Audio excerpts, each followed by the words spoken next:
Questions for Coach? We'll start right here. Yep. Coach, this game of basketball is about momentum, physicality, and mentality. I mean, the whole thing, you guys stayed level, you guys didn't get pressured, and you ran your offensive set with ease. Going to this game, what made you coach so easy and the guys feel play so loose? Because on the stage, a lot of times, everybody get a little tight. So how was you able to make sure they was easy and play with ease going through the offensive and defensive sets? Yeah, I mean, I think we have tough competitive guys. You know, some of these guys like Rupert's been around for a while. DeJour's been in big games before.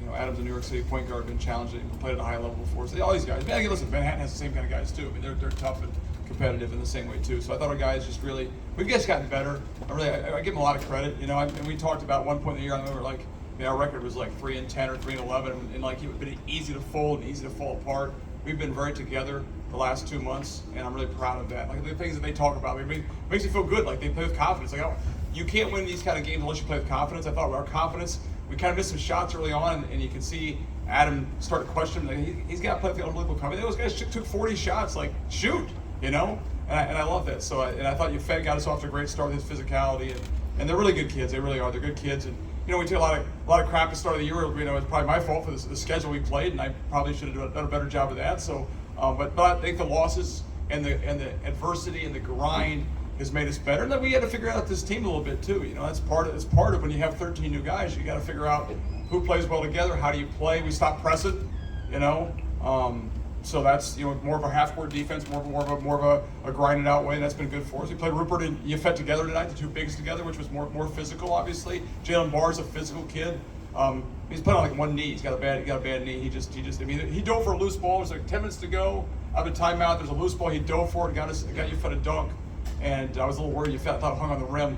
Yafet likes to celebrate his dunks, and I was a little worried he's gonna get called for a tee. But Jalen Barr made that play. And that's the kind of team. We did a lot of that recently, like giving up an open, like DeJour gave an open layup last weekend for Yafet to get a dunk. I mean, we're playing for each other, and it's been a lot of fun. It really has. This team's been a lot of fun to coach, and we're not pretty. I mean, we're not going to go out and win any beauty contests at all. But I think we've gotten better, and they're really together. And then I think, you know, listen, I think we can play even better tomorrow night against a team obviously that's really good. And I thought, you know, I watched them play last night. I mean, they look fantastic. So we got a big challenge ahead tomorrow night. Coach, all year you guys have struggled late in games. Tonight, how did your backcourt push you over the line? Yeah, I mean, I think we've gotten better at that kind of stuff. I think the lineups, you know, who we play, I think Menard made some good plays down the stretch. I mean, I didn't love the lob to Mundi, but they were being aggressive, so we kind of got to let that go. But yeah, I thought we made some free throws and handled the ball and got stops. And, you know, I mean, we've also won a lot of close games too. So if you look at the record, I don't know what the record is like. You know, the best way to win.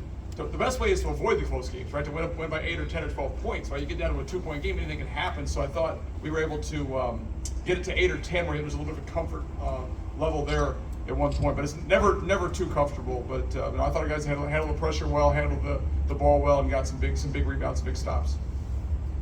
Coach, all season long you've been saying, we're not going to be a good offensive team. We're not going to be a good offensive team. I think this is like 6 out of 8 games now you guys have scored 75 or more.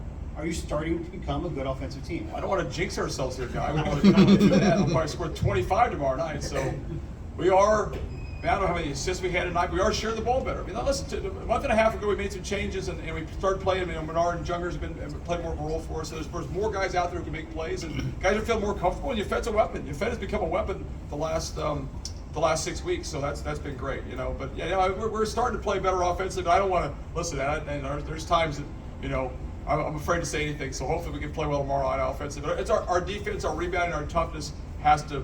And like, listen, Columbia can score, so that's a real concern against them because they can really go out and score. So we have to defend, we have to rebound, we have to play together, and then find a way to make some shots. But I do think we're definitely a better offensive team. Coach, number one Quinnipiac on deck, like you just mentioned. You are a guy who knows a thing or two about knocking off 1 seeds, though. What's the message to the guys going into tomorrow? Yeah, it's like, I mean, they all came to the game last night and watched the first half and just kind of get a feel for the tournament. Like, they all saw what Quinnipiac did the last night in the first half. It was a little bit scary, right? So I think we'll have their attention. You know, they beat us twice this year already, so they'll know we have to be locked in mentally, locked in preparation-wise. So that's the most important thing. Like, how I feel, what I say is not as important as how they feel, what they say, you know? So I think right now I got a bunch of guys who really believe in each other, believe in what's going on, believe in our staff, believe in what's happening. So I think that's the biggest key right now. They're going to listen and pay attention, and we have to go, upset a really, really good Quinnipiac team tomorrow night. That's what's going to happen, and I think it's going to be hard and a challenge, but I think our guys are ready, and that's what's going to happen. If you want to go play and get to the dance and get to the championship game on Saturday night, like this is what I would say. I hope Guy can do an emergency podcast here. Let's get all the Iona fans. Everybody in New Rochelle, they got nothing to do tomorrow night. It's a Friday night. There's nothing much going on. Come out tomorrow night. Drive to Atlantic City. It's a 2-hour drive. There's some great restaurants around here. It's a great place to go. There's an Italian restaurant that's really good. There's a couple other spots too. There's a sandwich place I went to today. It's excellent. Leave New Rochelle, leave New York, come down here and support the Gaels tomorrow night. We have an unbelievable home court advantage tomorrow night. They'll fire up our guys too. So obviously Quinnipiac got a chance to rest today and get prepared. But sometimes in these tournaments, it's good to just keep playing. Just play and we'll see what happens.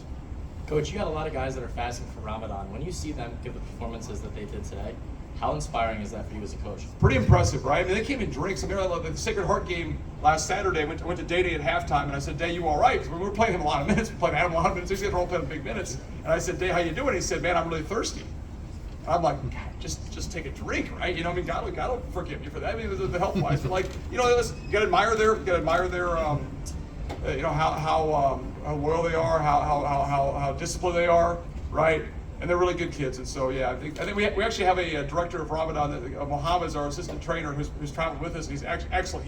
He also is fasting. He's helping the guys on getting up in the morning, drinking, eating, doing all that kind of stuff. You see a lot of things in the news, like the NC State had a bunch of guys last year. So I think I think it's good, but hopefully we don't play those guys, but a lot of minutes tonight. So we gotta go with some fluids and get ready for tomorrow. Tobin, that was an exciting win. Obviously, every game's important to prepare for. But is there anything you do special to prepare your players for a tournament game such as this? I mean, I think they all know that if you get beat, you're done. And everybody's aiming to come here. We talked to them about everybody has the same dreams. Everybody wants to go to the NCAA tournament. Everyone wants to win and cut the nest down on Saturday night. So there's nothing any different than what we're saying compared to what everybody else is saying. It's a matter of how hard do you want to run, how much do you want to dive for loose balls, how hard do you want to box out. So we just kind of emphasize the small things. Chuck and just kind of hit those things hard, and we call it an identity war. Play to our identity. Like just be smart and play, do the things that we can do well, and if we do that, we'll be in good shape. Coach, Ryan Johansson, Quinnipiac Chronicle. You guys had 7 steals tonight, and you forced Quinnipiac, your next opponent, to their highest turnovers in a game this season. How have you seen your defense so far this season improve? I can't share that with you right now. Listen. We were pressing them more at the start of the year, so we don't turn teams over. I don't know how many turnovers Manhattan had tonight. 13. They had 13, which is still pretty good. Like we were forced like 18 or 20 at the start of the year. We've kind of become more of a half-court team now, which has helped our base defense be better. So, and listen, they're a very dangerous team. Amari can score, and Otiano can score, and Doug Young's killed us every game we played against him. Bennett was great last night. Savion Lewis looked fantastic last night. There's a lot of weapons out there. Jaden Zimmerman's a really good player, so we have to play great team defense. And if we can turn them over, that'd be great. But that's got to be through our help and our team defense and playing smart and being in the right spots. Which we've gotten better at. There's definitely some progress there. But they're a very dangerous offensive team, and they can rebound. So we have to. I did not think we rebounded very well. Manhattan killed us on the offensive boards. Gilliard was really good. They had 18 offensive boards. If Quinnipiac has 18 offensive boards tomorrow night, we're probably in trouble. So we've got to do a better job rebounding tomorrow night. Last two. Coach Beckett Calkins, Q30 Sports. You've now coached in the MAAC tournament a few years. The men's championship game moving to Tuesday next year. What are your thoughts on the new media deal? I love it. Like when I was, so I'm a basketball junkie, so I love championship week. The whole thing is awesome. And I also like the fact that I think whoever wins our conference, it's nice to have some time to celebrate. So if you went on Tuesday, you have the whole week to get ready for it. We won it after you. We actually won really early. We had a whole 10 days to enjoy the win, enjoy the PR and all that stuff. So I love the fact it's going back to a Tuesday. Gives a little more time that way, and it gets to a spot where it's like everybody should be like that's our spot, right? It was always MAAC Monday for the longest time, and now it'll be MAAC Tuesday, which is great. So, but the biggest thing is try to get to that game. Like if you're in that game, it's great, So I dread the end of the season. I just I wake up in the morning, I'm like I'm fired for today. Like I love what I do. I love coaching this team. I love basketball. So it's like I live in fear of the season being over. So I'm happy I'm gonna coach again tomorrow and try to get us to Saturday night. So we'll worry about that next year. Like we want to win tomorrow night against a really good team and try to get to Saturday. Last question. What in Yafet's JUCO reel made you believe that he could turn into that? Well, I saw him a bunch in person, so that was like I drove down to Panola, Texas. I don't know if you're everything before Dave. It's the middle of nowhere. I drove down there. We actually had a free throw shooting contest, which is funny now because we bet Dr. Pepper. So if he wins, he gets a chocolate malt, and if I win, I get Dr. Peppers. And so he had to pay me like 10 Dr. Peppers. So I won a free throw contest. But I spent a lot of time with him down there, and I just love him as a kid. Like he's guys have heard he was with me for my family for Christmas. He FaceTimed my wife after games. She made him lasagna. That was he made him the other day. He loves lasagna. He's just a great kid. Now he's got his faults at times, but man, he wants to do well, and so he's just got a high motor.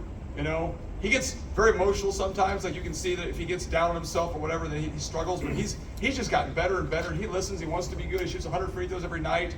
7 for 10 tonight is great. So hopefully he can keep doing that. But yeah, he's a big, strong dude that can really make things happen in the paint and rebound and his physicality is awesome. He's running. He can run too. He's one of the fastest guys on our team, and he ran the floor great tonight. Got some dunks, got some stuff in transition, and you give him dunks, it's like feeding a dog, man. He loves those dunks. He'll rebound better. He'll defend better if he gets a couple dunks. So and the guys know it too, so they try to get him as many as they can.